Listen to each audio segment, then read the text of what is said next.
Selamat datang di perkuliahan komunikasi data. Pada perkuliahan kali ini kita sudah masuk di pertemuan kedua dan kita akan membahas tentang data dan sinyal.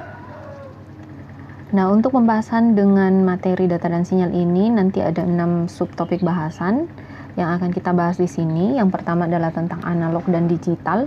Ini sepertinya minggu lalu sudah ada dibahas sedikit bahwa data dan sinyal itu terbagi atas dua jenis, ada yang analog dan ada yang digital. Nanti kita lihat pembahasan lebih lanjutnya.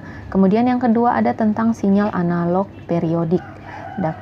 Kemudian yang ketiga ada tentang sinyal digital. Yang keempat adalah tentang gangguan-gangguan yang terjadi pada saat sinyal ditransmisikan melalui medium transmisi. Nah, kemudian yang kelima ada tentang batasan laju data, dan yang keenam adalah terkait dengan performansi. Nah, untuk pertemuan kedua ini saya hanya membahas 2 topik di atas dan akan dilanjutkan untuk 4 bagian subtopik yang selanjutnya itu di pertemuan ketiga. Nah, apa tujuan pembelajaran untuk pertemuan 2 ini? Yang pertama, Anda diharapkan nanti bisa tahu yang mana yang disebut dengan amplitudo, frekuensi, dan fase pada sinyal analog periodik. Dan kemudian yang kedua adalah Anda bisa bisa menggambarkan sinyal dalam domain waktu dan frekuensi. Jadi penggambaran sinyal kalau kita gambarkan di diagram Cartesius itu nanti bisa digambarkan berdasarkan domain waktu dan frekuensi. Nanti ada penjelasan di materi ini. Kemudian yang ketiga adalah bisa menentukan bandwidth dari suatu sinyal. Nah, mungkin kalau terkait dengan bandwidth ini sudah tidak asing lagi. Nah, kemudian nanti di perkuliahan ini bisa ditentukan dari suatu sinyal itu besar bandwidthnya seperti apa. Dan apakah misalnya pengertian Anda tentang bandwidth itu akan sama dengan pengertian bandwidth dalam komunikasi data. Nanti kita lihat. Nah, di slide keempat, di sini dikatakan bahwa data harus diubah ke dalam bentuk sinyal elektromagnetik agar bisa ditransmisikan. Nah, ini mungkin penjelasannya saya sudah jelaskan di pertemuan pertama bahwa pada saat terjadi komunikasi itu kan yang dikirimkan berupa data atau informasi melalui media transmisi. Namun, yang bisa ditransmisikan melalui media transmisi itu bukan data mentah yang kita ketikkan, misalnya huruf atau misalnya suara.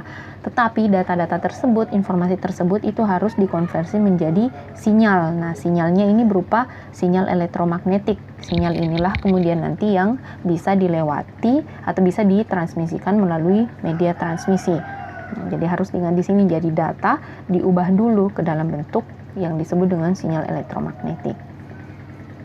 Nah, kemudian ada istilah analog dan digital. Ini juga saya sudah bahas pada pertemuan sebelumnya. Analog dan digital itu tidak hanya terkait dengan data saja, tetapi sinyal juga. Jadi ada data yang berbentuk analog dan ada yang digital. Begitu pula dengan sinyal. Ada yang berbentuk analog dan ada yang berbentuk digital.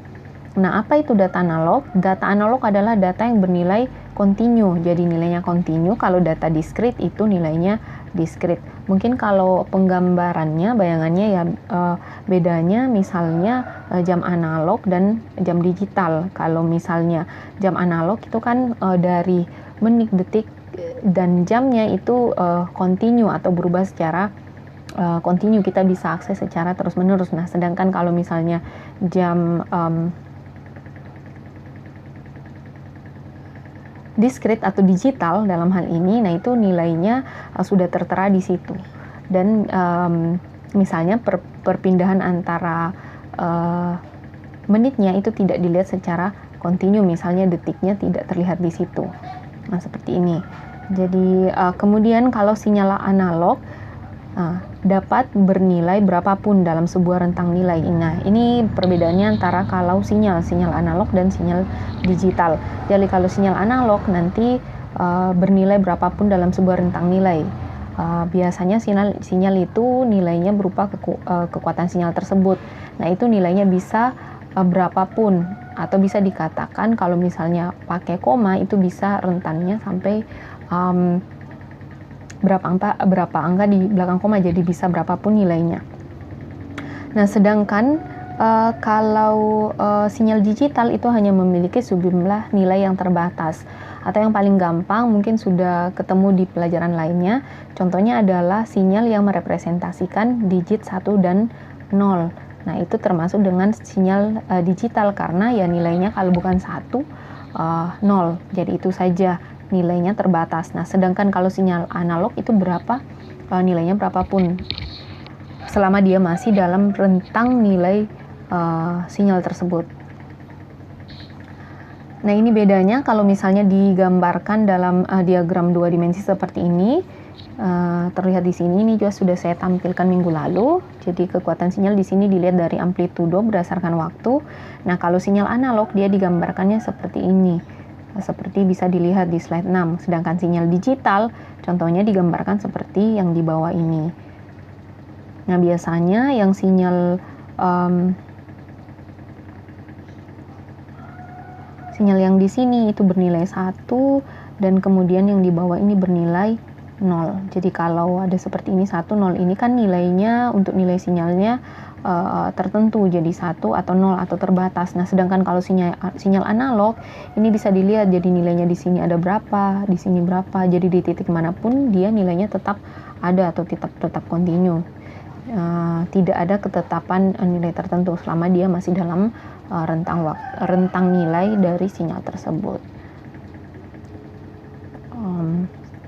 Nah, itu tadi tentang sinyal dan data analog dan digital. Semoga bisa difahami.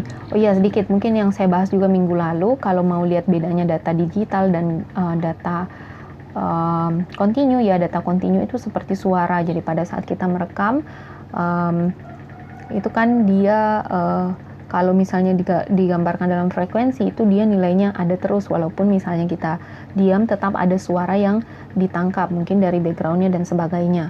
Nah, itu penggambarannya juga dalam bentuk sinyal yang di sini kalau data analog. Sedangkan kalau seperti huruf atau angka atau karakter tertentu itu dia termasuknya yang data discrete atau digital di sini yang dimaksud, karena huruf apabila dibaca di dalam komputer atau misalnya kata itu akan dikonversi menjadi biner yang nilainya 1 atau 0. Makanya dikatakan bahwa data seperti huruf atau misalnya karakter khusus dia termasuk ke dalam data discrete. Nah, kemudian nah, ini berdasarkan polanya sinyal itu dibagi dua, ada yang sinyal periodik dan ada yang non periodik. Jadi yang dimaksud dengan sinyal periodik itu adalah sinyal yang polanya berulang pada periode berikutnya. Jadi pada rentang waktu tertentu di misalnya periode berikutnya itu ada pola yang berulang dengan sinyal tersebut. Nah, sedangkan kalau non periodik berarti kebalikannya, tidak ada pola berulang. Nah, di sini dikatakan di poin kedua bahwa komunikasi data biasanya menggunakan sinyal analog yang periodik dan kemudian sinyal digital yang jenisnya non periodik. Nah, itu alasannya di situ di tulisan biru. Jadi sinyal analog yang sifatnya periodik itu dia membutuhkan bandwidth yang lebih sedikit. Nah, makanya dalam teknologi komunikasi data kebanyakan yang digunakan adalah sinyal analog yang periodik. Sedangkan untuk sinyal digital dia yang digunakan yang non periodik. Kenapa begitu? Ya karena representasi datanya bisa lebih bervariasi. Jadi data yang direpresentasikan oleh sinyal digital yang non periodik itu lebih bervariasi. Nah, mungkin untuk lebih jelas lagi uraiannya tentang mengapa kemudian sinyal analog yang periodik ini bandwidth-nya sedikit, kemudian yang digital non-periodik itu dipilih karena representasi data bervariasi, itu nanti akan lebih dipaparkan di bagian transmisi data, penjelasan tentang transmisi data. Slide ke-8, nah di situ ada sinyal analog yang periodik. Jadi sinyal analog yang periodik itu dibagi atas dua jenis. Ada yang sederhana atau simple, kemudian ada yang komposit atau gabungan. Nah, kalau sinyal analog periodik yang sederhana itu contohnya adalah gelombang sinus. Ini mungkin sudah ketemu zaman SMA, pelajaran fisika, atau misalnya mungkin di elektronika. Nah, itu jadi kalau sinyal analog periodik itu adalah sederhana dan gabungan. Nah, contohnya yang sederhana itu adalah gelombang sinus. Nanti saya kasih lihat contohnya bagaimana kalau ada yang sudah lupa yang dimaksud dengan gelombang sinus. Nah, sedangkan gabungan, ya namanya saja gabungan, dia biasanya merupakan sinyal yang terdiri dari beberapa sinyal sederhana atau gabungan dari beberapa gelombang sinus, seperti itu. Nah, jadi kalau sederhana itu dia gelombangnya tunggal, tidak bisa diuraikan lagi. Jadi gelombang sinus. Nah, sedangkan kalau gabungan itu masih bisa didekomposisi karena terdiri dari beberapa gelombang sinus. Nah, di slide 9 di sini terlihat contoh dari gelombang sinus seperti apa. Jadi ini contohnya adalah contoh sinyal analog periodik yang bersifat sederhana. Yang jenisnya sederhana. Jadi gelombang sinus seperti ini bisa dilihat bahwa dia gelombangnya teratur dan di sini digambarkan dengan diagram seperti ini, dua dimensi, di mana sisi yang horizontal ini waktu, kemudian nilainya yang vertikal. Nah, seperti ini. Nah, kalau gelombang sinus bisa dilihat di sini dia beraturan dan kemudian gelombang sinus yang tunggal amplitudonya itu sama juga nilai amplitudonya. Nah, ini parameter dari gelombang sinus itu terdiri dari 3. Ada yang disebut dengan amplitudo puncak, ada yang disebut dengan frekuensi, dan ada yang disebut dengan fase. Nah, yang mana yang disebut dengan amplitudo puncak yaitu yang nilai di sini. Jadi amplitudo yang paling tinggi yang kemudian ada pada gelombang ini. Jadi kalau kita gambarkan,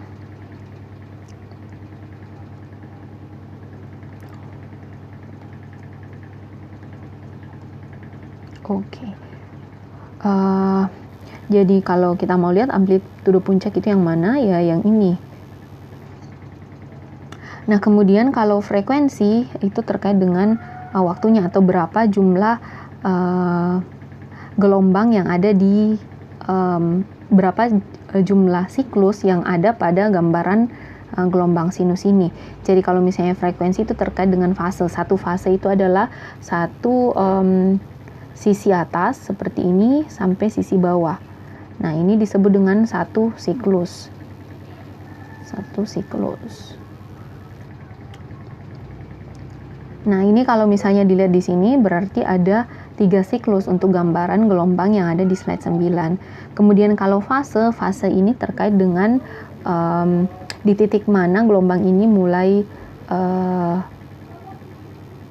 ada di sebelah sini. Jadi ini misalnya dia mulainya dari fase 0. Nanti ini penjelasan lebih lanjutnya ada di slide berikutnya. Jadi yang perlu diketahui kalau di dalam gelombang sinus itu dia ada 3 parameter. Ada amplitudo puncak, kemudian ada frekuensi, dan kemudian ada fasenya.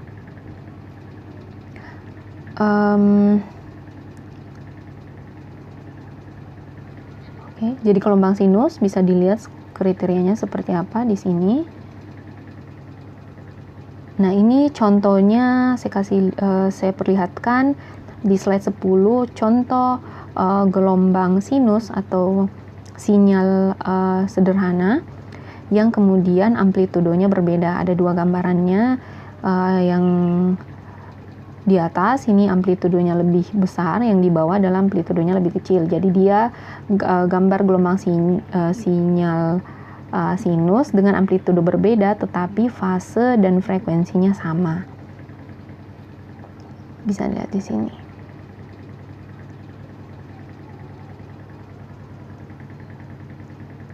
Jadi ini amplitudo berbeda tetapi fase atau peak amplitudo puncaknya berbeda tapi fase dan frekuensinya sama.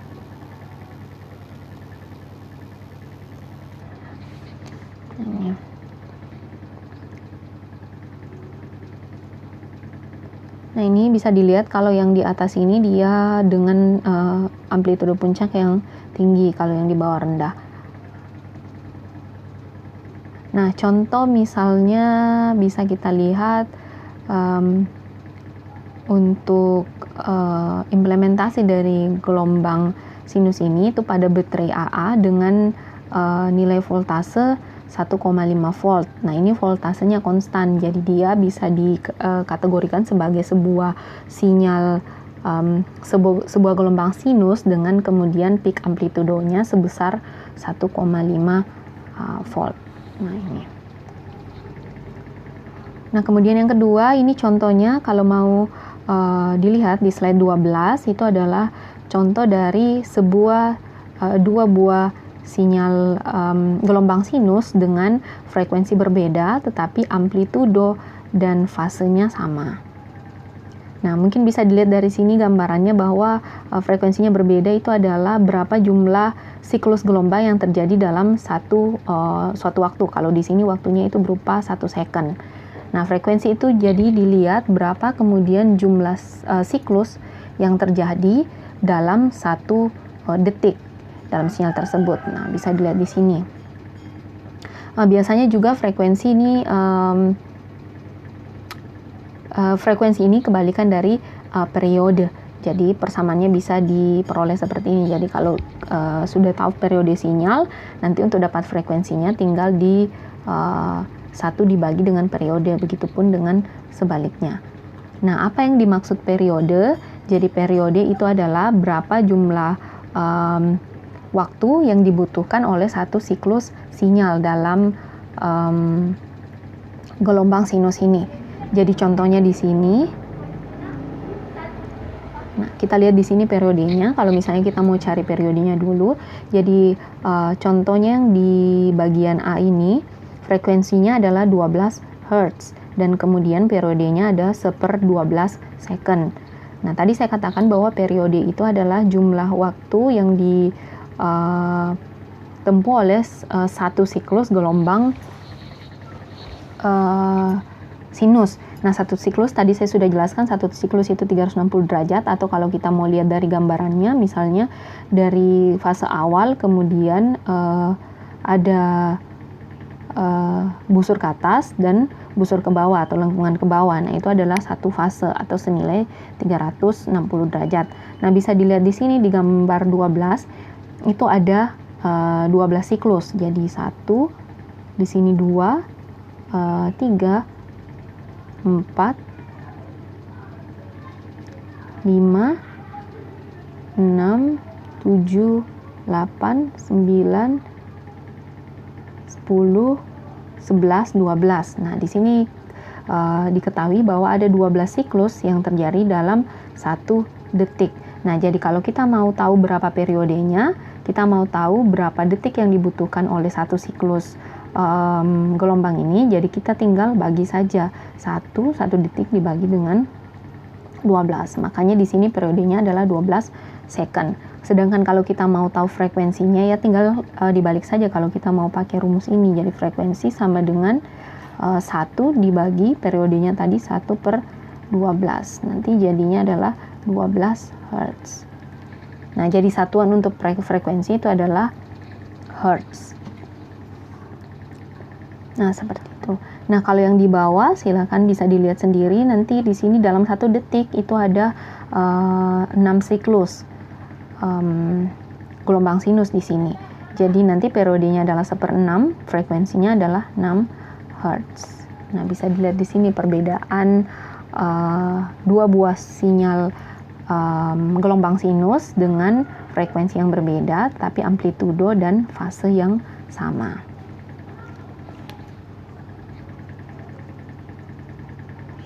Nah, ini ada sedikit penjelasan. Jadi kalau misalnya tadi dia second untuk satuan waktunya, kalau kita mau hitung, nanti dia untuk frekuensinya akan bernilai Hertz.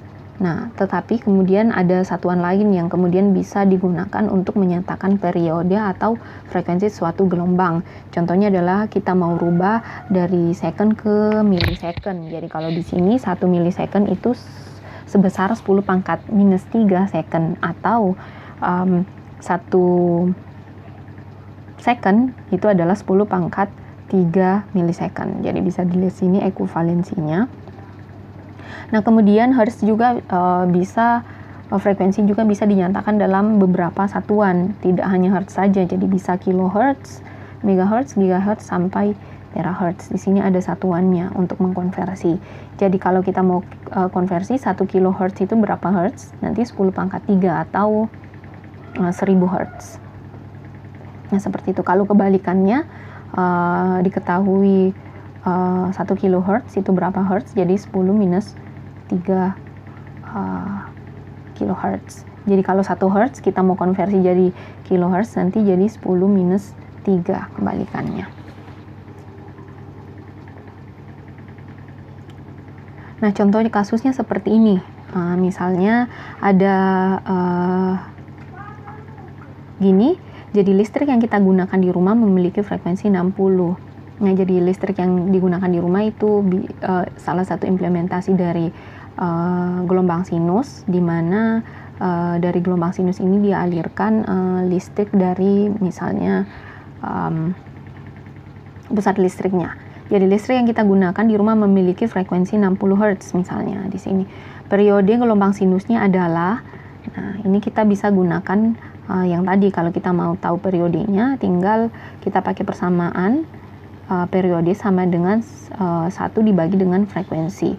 Nah kalau di sini 1 dibagi dengan frekuensinya 60 Hz, jadi kita bisa tahu bahwa periode dari gelombang ini yang dialirkan di rumah itu sebesar 0,0166 second. Nah, kalau kita mau rubah menjadi millisecond, tadi sudah ada konversinya, itu tinggal dikali dengan 10 pangkat 3 millisecond. Nah, kalau dinyatakan di dalam millisecond berarti hasilnya adalah 16,6 millisecond. Ini artinya bahwa sinyal ini, gelombang yang dinyatakan di contoh kasus ini dalam satu siklusnya itu dia membutuhkan 16,6 millisecond. Nah, kemudian contoh kasus yang kedua, misalnya sebuah sinyal memiliki periode 100 millisecond. Kemudian kita mau tahu berapa frekuensi sinyal ini, tetapi nanti dinyatakannya dalam kilohertz. Nah, di sini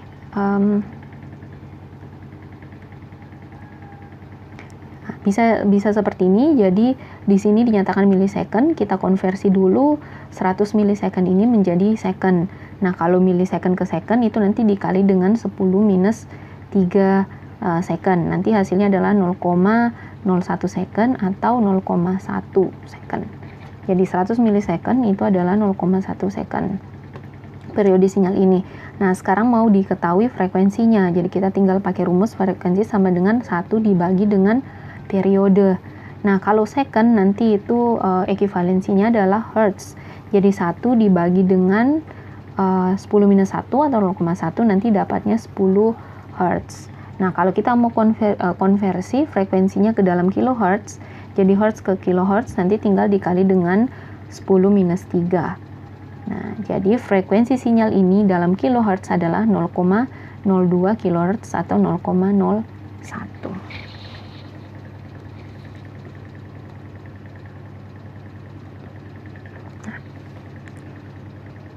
Oke, nah itu tadi penjelasan tentang penjelasan tentang frekuensi, karakteristik frekuensi dari sinyal analog yang periodik. Kemudian ini ada terkait dengan frekuensi sinyal. Nah, ini ada beberapa fakta di slide 16 tentang frekuensi suatu sinyal sinus atau gelombang sinus. Yaitu yang pertama, frekuensi terkait dengan tingkat perubahan yang berkaitan dengan waktu. Nah, tadi kita bisa lihat dari gambarannya yang dimaksud dengan frekuensi. Jadi ada berapa kali perubahan yang terjadi di gelombang tersebut itu berdasarkan dengan waktu. Nah, kalau yang disebut dengan frekuensi tinggi itu yang dia perubahannya dalam membutuhkan rentang waktu yang singkat. Tadi bisa dilihat di situ. Digambar di slide. Nah, di slide 12 ini bisa dilihat di sini yang mana frekuensinya yang lebih tinggi, yang mana frekuensinya yang lebih rendah. Kalau yang lebih tinggi ini perubahannya waktunya lebih singkat, jadi hanya 1/12 second. Nah, ini dikatakan bahwa dia rentang waktunya lebih singkat. Kalau frekuensi rendah, ya perubahan sinyalnya ini rentang waktunya lebih panjang. Nah, kemudian sinyal yang tidak berubah, maka frekuensinya 0. Maksudnya ini adalah sinyal yang tidak berubah itu adalah nilainya tadi, atau bisa dilihat tadi mungkin amplitudonya tidak berubah. Nah, tentu saja frekuensinya akan 0 karena dia tidak ada siklus atau fase. Tidak ada siklus. Kemudian sinyal yang berubah secara instan, maka frekuensinya tak terhingga. Nah, maksudnya berubah secara instan ini, kalau misalnya tadi dilihat dari gambarannya, nah itu kan level sinyalnya akan berangsur seperti ini. Nah, kalau misalnya ada juga sinyal yang kemudian berubahnya secara instan, jadi tidak ada level seperti ini, maka kita tidak bisa tentukan berapa frekuensi dari sinyal tersebut, sehingga dikatakan di sini adalah frekuensinya tak terhingga.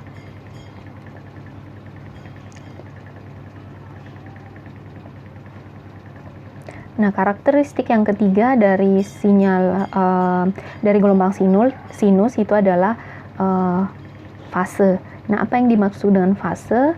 Nah, di sini di slide 17 bisa dilihat di situ ada 3 sinyal dengan frekuensi dan peak amplitudo yang sama, tetapi fasenya yang berbeda-beda. Nah, jadi pengertian fase itu adalah posisi gelombang pada waktu ke 0. Nah, kalau di sini misalnya dinyatakan di diagram seperti ini, yang horizontal ini dia adalah dalam satuan waktu, kita lihat dia posisi gelombangnya pada waktu ke 0 itu di mana. Itu menunjukkan fasenya. Nah, contohnya yang gelombang yang pertama itu dia dikatakan fasenya 0 derajat.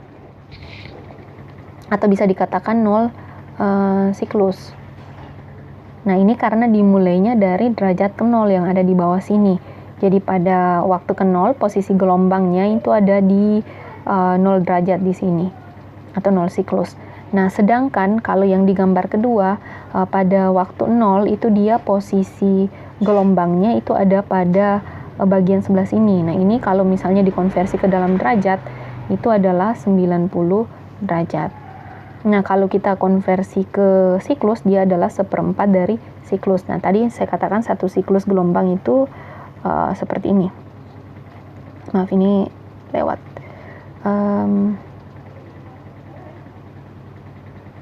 Jadi kalau dilihat di sini, misalnya satu siklusnya itu dimulai dari sini. Jadi satu siklus kita mulainya dari sini sampai di bawah. Nah, ini satu siklus. Jadi dari 0 sampai nanti di sini itu 360 derajat.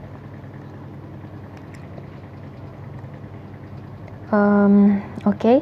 Jadi kalau di sini kita mau lihat bahwa fase dari gelombang yang B ini bisa dikatakan dia 90 derajat atau bisa dikatakan dia 1/4 dari siklus. Nah, jadi fasenya 1/4 T seperti ini. Nah, kemudian kalau yang di gelombang ketiga ini itu 180 derajat posisinya. Jadi dia mulainya dari sini pada posisi waktu ke 0. Nah, ini kalau posisinya seperti ini, maka dia dikatakan fasenya 180 derajat atau setengah dari siklus, setengah periode di sini. Nah, seperti itu.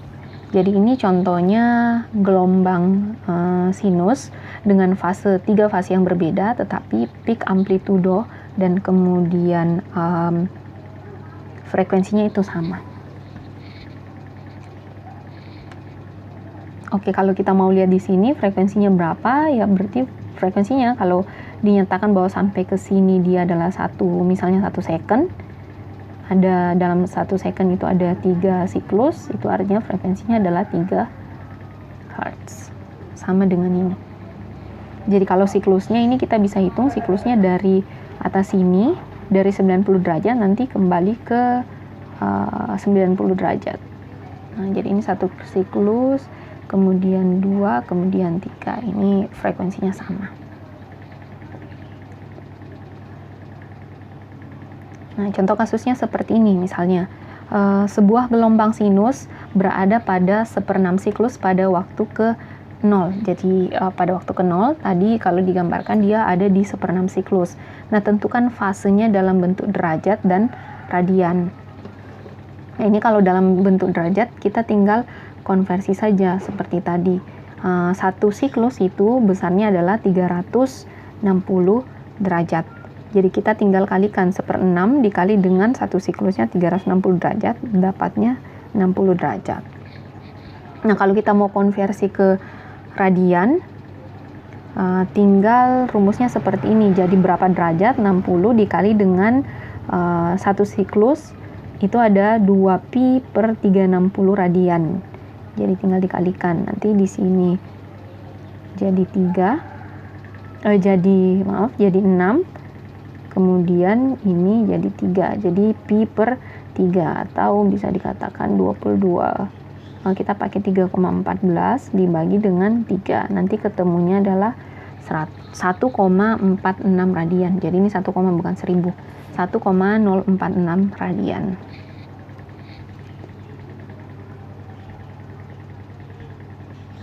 Nah, kemudian ada karakteristik lain dari gelombang yang tidak kalah penting, itu yang disebut dengan panjang gelombang. Mungkin ini kita sudah biasanya dengar yang disebut dengan panjang gelombang dari sebuah sinyal. Nah, itu sebenarnya yang mana? Nah, ini kalau dalam gelombang sinus, nah kemudian dinyatakan seperti ini, jadi panjang gelombang dari sebuah sinyal itu akan terpengaruh atas dua hal. Yang pertama, dia sangat bergantung pada frekuensi dari sinyal, dan kemudian dia bergantung pada media transmisi. Nah, kemudian panjang gelombang di dalam komunikasi data itu biasanya dinyatakan dalam mikrometer. Nah, kemudian apa yang dimaksud dengan panjang gelombang? Mungkin dari sini bisa kelihatan ini adalah arah transmisinya dari sinyal, jadi dia dari arah kiri ke kanan seperti ini. Nah, ini ada dia ditransmisikan dalam sebuah medium. Nah, kemudian panjang gelombang ini yang di garis putus-putus seperti ini. Nah, kalau bisa dilihat, jadi panjang gelombang itu adalah berapa jarak yang ditempuh gelombang dalam satu periode. Seperti itu. Jadi dia menyatakan jarak yang ditempuh. Nah, kalau misalnya tadi periode itu dinyatakannya dalam siklus itu, atau periode dinyatakannya dalam second, atau berapa jumlah waktu yang dibutuhkan. Sedangkan kalau panjang gelombang, berapa jarak kemudian yang ditempuh dalam satu periode sinyal. Nah, jadi dia ya satuannya dalam satuan jarak. Nah, contohnya di sini dikatakan bahwa panjang gelombang dinyatakan dalam mikrometer. Atau misalnya kalau diketahui frekuensinya dan diketahui kecepatan rambat sebuah gelombang, kalau C di sini misalnya kecepatan cahaya di ruang hampa, itu tinggal panjang gelombangnya adalah C, kecepatan cahayanya dibagi dengan frekuensi, seperti ini. Nah, ini nanti bisa ketemu panjang gelombangnya. Dan yang perlu ditekankan di sini bahwa panjang gelombang itu sangat terkait dengan media transmisi, dan biasanya dalam komunikasi data ini digunakan di dalam media seperti fiber optik, yang mana dia sinyalnya dalam bentuk yang dialirkannya dalam bentuk cahaya. Mungkin di pelajaran jaringan sudah pernah lihat yang disebut dengan kabel fiber optik, atau misalnya pernah lihat gambarnya. Nah, itu inti dari kabel ini itu berupa kaca atau gelas. Jadi dia memang mentransmisikannya dalam bentuk cahaya.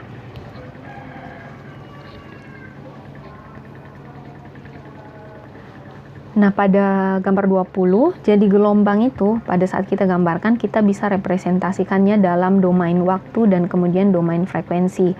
Nah, kalau gambar-gambar yang sebelumnya itu representasi dari gelombang sinusnya dinyatakan kaitannya dari waktu dengan amplitudo atau nilai dengan waktunya. Namun sinyal itu juga bisa dinyatakan dalam bentuk frekuensi. Jadi ini akan lebih simpel. Jadi kita tinggal nyatakan ini dalam satuan frekuensi, frekuensinya berapa, kemudian amplitudo dari sinyal tersebut berapa, peak amplitudonya. Nah, contohnya di sini kalau sebuah gelombang sinus yang kemudian amplitudo puncaknya itu 5 volt dan frekuensinya 6 Hz seperti ini, kalau kita mau gambarkan di dalam domain frekuensi, maka kita tinggal mengambil frekuensi dan amplitudonya. Jadi frekuensinya 6, peak amplitudonya di sini 5 volt. Nah, jadi gambarannya akan lebih singkat seperti ini. Ini akan sangat mudah nanti penggambarannya kalau yang digambarkan berupa sinyal periodik yang gabungan, sinyal analog periodik yang gabungan. Nah, ini contohnya. Jadi kalau misalnya di sini ada digambarkan 3 buah sinyal, 3 buah gelombang sinus, maksud saya dengan frekuensi yang berbeda-beda. Ada frekuensi 0 ini yang biru, kita bisa lihat, jadi tidak ada perubahan di sini. Kemudian dengan frekuensi 8, nah yang garisnya warna pink ini. Kemudian ada yang frekuensinya 16. Kita bisa dilihat di sini, kalau yang frekuensinya 0 itu peak amplitudonya ada 15. Kalau yang 8 peak amplitudonya 10. Kemudian kalau yang hijau ini yang frekuensinya 16 Hz karena di sini 1 second, dia peak amplitudonya 5 volt. Nah, ini kalau misalnya digambarkan, direpresentasikan 3 sinyal yang di sebelah kiri ini dalam domain frekuensi, maka penggambarannya akan seperti ini. Nah, ini akan lebih jelas menggambarkan karakteristik dari sinyal atau gelombang sinus. Nah, selanjutnya, kalau tadi kita sudah berbicara tentang sinyal sederhana atau contohnya gelombang sinus. Nah, selanjutnya kita ke sinyal gabungan. Jadi umumnya di dalam komunikasi data itu sebenarnya yang digunakan adalah sinyal gabungan ini. Karena seperti suara itu melibatkan atau punya beragam frekuensi seperti itu. Nah, jadi yang digunakan adalah sinyal gabungan. Contohnya mungkin kalau yang gelombang sinus, misalnya adalah sebuah bel, itu kan dia statis seperti itu. Jadi pakai sinyal simple atau yang sederhana. Nah, apa yang dimaksud dengan sinyal gabungan? Tadi mungkin sudah ada penjelasannya bahwa dia sinyal yang kemudian gabungan dari beberapa gelombang sinus atau sinyal sederhana. Dan di sini sudah ada poinnya. Kemudian kalau menurut analisis Fourier, sinyal gabungan ini terdiri dari kombinasi sinyal sederhana dengan frekuensi, amplitudo, dan fase yang berbeda-beda. Nah, jadi bisa saja dalam sinyal gabungan ini ada beberapa kemudian sinyal sederhana yang kemudian punya frekuensi yang berbeda, amplitudo yang berbeda, dan fase yang berbeda-beda. Nah, sinyal gabungan sendiri itu dibagi lagi, ada yang sinyal gabungan periodik dan ada yang sinyal gabungan non-periodik. Nah, kalau sinyal gabungan yang periodik ini dekomposisinya atau penguraian sinyalnya menjadi sinyal sederhana, itu menjadi serangkaian sinyal dengan frekuensi diskrit. Nah, ini ditahu saja dulu infonya. Jadi kalau sinyal gabungan yang periodik, nanti kalau didekomposisi atau diuraikan menjadi sinyal sederhana, dia frekuensinya diskrit. Nah, kalau sinyal gabungan yang non-periodik, dia menjadi kombinasi gelombang sinus dengan frekuensinya yang kontinu. Nanti ada penggambarannya seperti apa. Nah, contoh sinyal gabungan yang periodik. Sinyal gabungan periodik, ini misalnya sinyal gabungan periodik. Nah, contohnya seperti ini. Jadi dia gabungan, nah ini agak beda. Jadi ini ada gabungan beberapa sinyal dengan frekuensi amplitudo yang berbeda juga. Nah, kenapa dikatakan periodik? Bisa dilihat di sini dia sinyalnya beraturan. Nah, ini sinyal periodik gabungan dengan frekuensi. Jadi bukan tipe sinyal yang ditemukan di komunikasi data juga ini. Jadi kalau sinyal periodik yang gabungan itu tidak di komunikasi data, jarang ditemukan. Kalau misalnya mau diketahui implementasinya seperti apa, nah contohnya ada 3 alarm dengan frekuensi yang berbeda itu sama-sama ditransmisikan. Nah, itu dia akan secara periodik dia status. Nah, sedangkan kalau misalnya dalam komunikasi data, kalau orang berbicara itu kan intonasinya bisa berbeda-beda, begitu pula dengan besar kecil suaranya. Jadi tidak mungkin dia periodik. Kalau dia periodik berarti komunikasinya mengucapkan kata yang sama dengan intonasi yang sama. Nah, itu direpresentasikan dengan sinyal periodik gabungan. Nah, itu kan kalau alarm biasanya dia lebih periodik atau dia berulang. Nah, sedangkan kalau manusia berkomunikasi itu kata-katanya berbeda dan bahkan intonasinya pun berbeda. Nah, kalau misalnya sinyal yang periodik gabungan ini tadi mau didekomposisi, contohnya seperti ini. Jadi yang tadi didekomposisi itu akan ada 3 sinyal dengan frekuensi F, frekuensi 3F dengan frekuensi 9F. Kan seperti ini. Nah, ini kalau digambarkan di dalam domain frekuensi yang tadi saya jelaskan di slide sebelumnya. Nah, kalau sinyal yang non periodik dia contohnya seperti ini. Jadi tidak beraturan seperti yang tadi. Nah, ini contohnya sinyal yang dihasilkan oleh mikrofon atau telepon ketika misalnya ada diucapkan 1 atau 2 kata. Nah, bisa dilihat di sini. Nah, tadi dikatakan bahwa kalau misalnya dia digambarkan dalam domain frekuensi ini akan kontinu seperti ini. Jadi berbeda dengan yang tadi yang periodik ini, bisa dilihat di sini dia discrete. Jadi nilainya kalau frekuensi misalnya yang frekuensi F ini dia amplitudonya tetap. Nah, sedangkan kalau ini dia lebih dia kontinu nilainya seperti ini. Nah, contoh sinyal ini adalah sinyal yang dirambatkan oleh stasiun radio dengan frekuensi AM ataupun FM.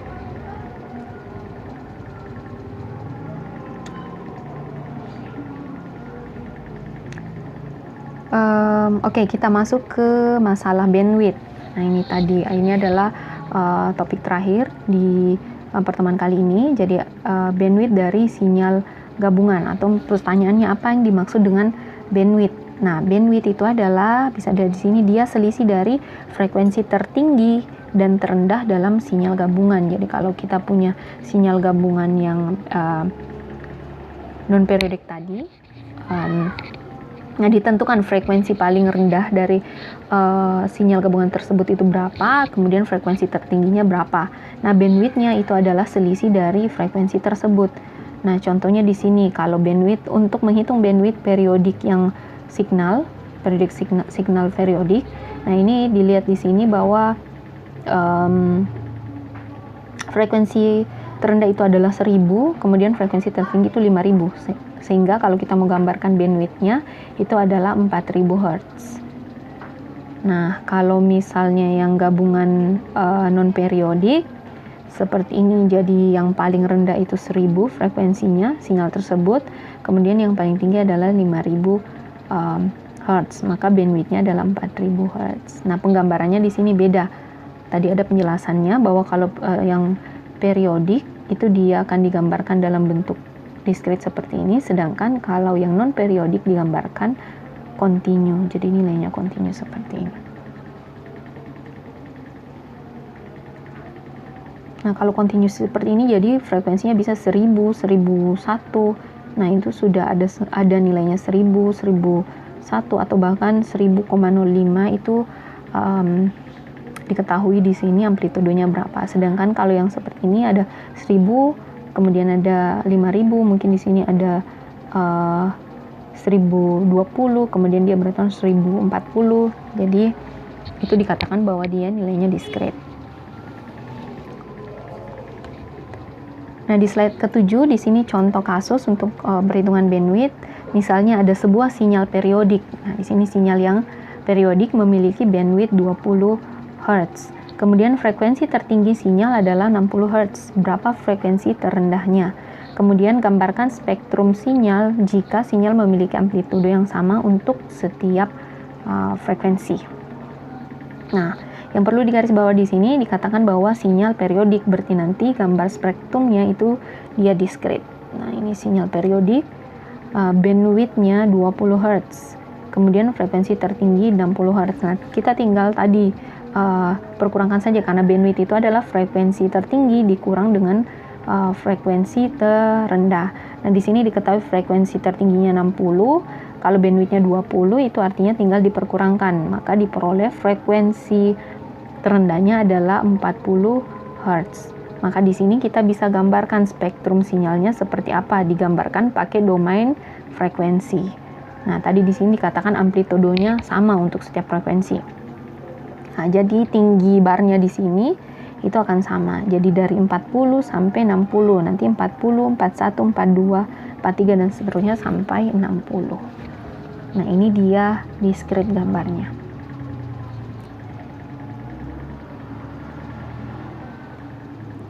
Nah, selanjutnya contoh kasusnya sebuah sinyal gabungan non-periodik, dia memiliki bandwidth sebesar 200 kHz dengan frekuensi tengahnya adalah 140 kHz dan amplitudo puncaknya 20 volt. Terdapat dua frekuensi ekstrim yang memiliki amplitudo 0. Nah, frekuensi ekstrim ini biasanya frekuensi terendah dari bandwidthnya, kemudian frekuensi tertinggi dari sinyal tersebut.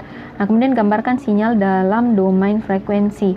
Nah, karena di sini dia non periodik, itu artinya digambarnya pakai continue. Jadi terendahnya adalah jadi di sini bandwidthnya 200, kemudian diketahui bahwa frekuensi tengahnya 140. Nah, kalau tengahnya 140 itu tinggal diperkurangkan nanti di sini. Jadi tinggal dikurang, nanti dapatnya 40 dan kemudian ada 20 kHz karena di sini selisihnya adalah 70. Nah, kalau tengahnya di sini itu artinya nanti bandwidth dari sini tuh 70.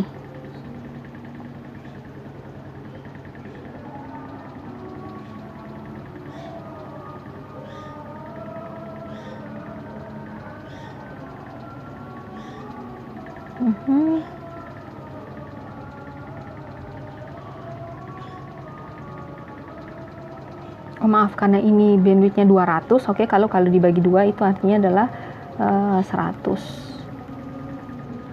Karena kita ambil yang bandwidth jadi 100 Hz, sehingga kita bisa tahu bahwa selisih antara sini 140 dikurang 100 itu dapatnya 40, nanti di sini 240, 140 ditambah dengan 100 dapatnya 240. Nah, makanya di sini diketahui bahwa frekuensi terendahnya 40 dan tertingginya 240. Nah, di sini dikatakan terdapat dua frekuensi ekstrim. Itu artinya adalah frekuensi yang terendah dan tertinggi. Amplitudonya adalah 0. Sehingga penggambarannya akan seperti ini. Nah, di sini amplitudonya itu adalah 20 volts. Nah, bisa dilihat di sini, jadi perbedaannya penggambaran sinyal gabungan yang periodik dan non periodik itu bedanya seperti apa. Jadi kalau yang non periodik ini dia continue seperti ini, dan kalau yang non periodik dia digambarkan spektrumnya discrete seperti ini. Nah, untuk pertemuan selanjutnya kita akan membahas tentang sinyal digital, gangguan transmisi yang terjadi, kemudian ada batasan laju data dan performansi. Saya kira sekian untuk perkuliahan kali ini. Terima kasih.